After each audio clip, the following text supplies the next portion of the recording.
কবিতাৰ শিৰোনাম মা কষ্ট নহয়নে?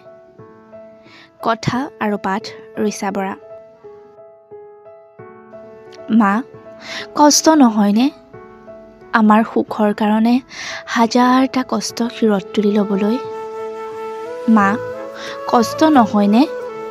আমাৰ এটোপাল চকু পানী দেখিলেই নিজৰ মুখৰ হাঁহিটো ত্যাগ কৰি দিবলৈ।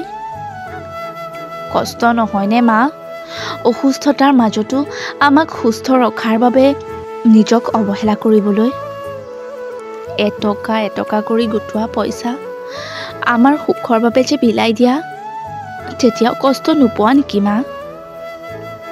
মা কষ্ট নহয়নে? ইমান ডাঙৰ হোৱাৰ পাছতো আমাক কেঁচুৱাৰ দৰে মৰম বিলাওঁতে, আমাৰ যত্ন লওঁতে নিজৰ কথা কেতিয়ানো ভাবিবা মা? কেতিয়া নিজৰ যত্ন ল'বা? কেতিয়া তুমি নিজৰ বাবে হাঁহিবা মা? তোমাৰ কষ্ট হোৱা নাইনে মা?